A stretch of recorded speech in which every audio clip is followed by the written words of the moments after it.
Race Pro is a simulation-based racing game that has a great physics and racing model, but has very little variety. Only 13 tracks, 48 distinct cars, no different modes, no weather conditions.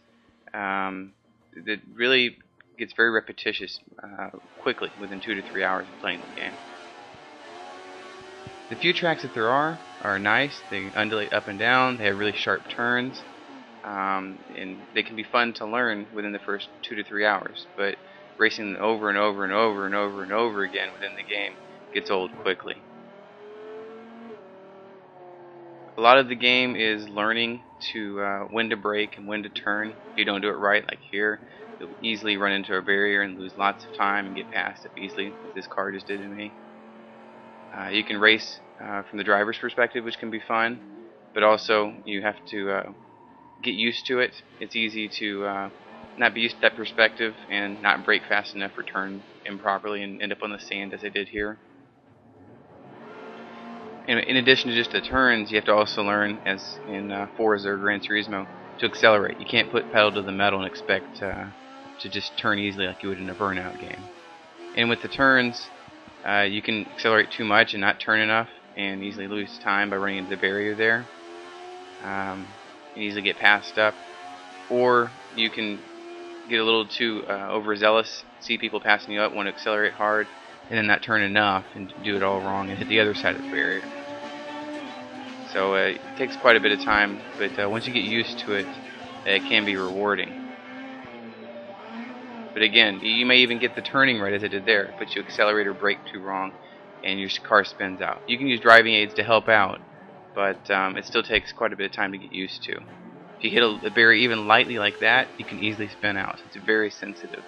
The racing stripes here do help quite a bit, so it's like an in-game tutorial almost. Once you get used to it, you can remove them, but the colors, when they turn red, means you need to brake some, so you get used to how early and how much you need to brake. Then you can remove them and take the training wheels off, if you will.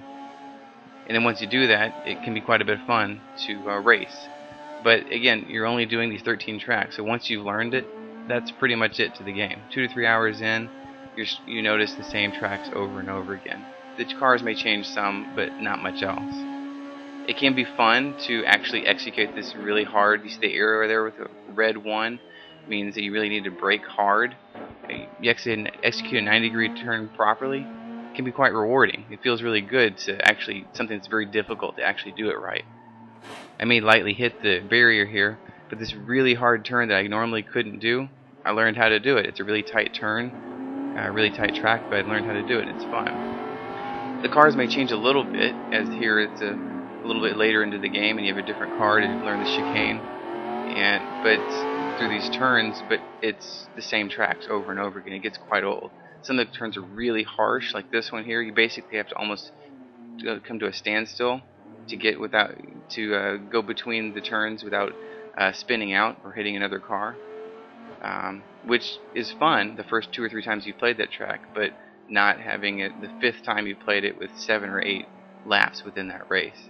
And the driver perspective is fun also, but again, making sure to watch out for the red 1s on those arrows, because you have to brake really hard for those. It's also fun because the in-car perspective variety is the key in that because you have to pay attention to the mirrors, because you can't really see as much when you're not outside the car with the camera. So it gives a completely different perspective. And some of the tracks have some variety. There's only 13 again, but it's a tighter track here in the city with the trees on the side. It's nice to see that kind of variety.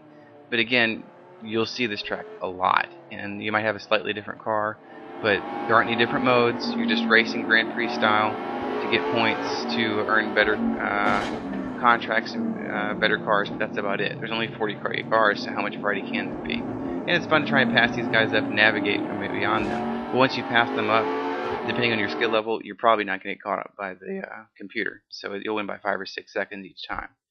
Overall, Race Pro is a fun game initially, but after about 2 to 3 hours within the game, you'll see the same tracks over and over again with a very limited number of cars, only 48. The only difference between, it says 330 cars on the box, is there's different paint jobs. There aren't any new upgrade parts. There aren't any different modes like driving between cones like Project Gotham has. So there's just not a lot of variety. So it gets old quickly, and it can be a nice diversion. But I really can't recommend buying the game because there's just such little variety, and it gets old so quickly that you'll get bored very easily within a couple of hours.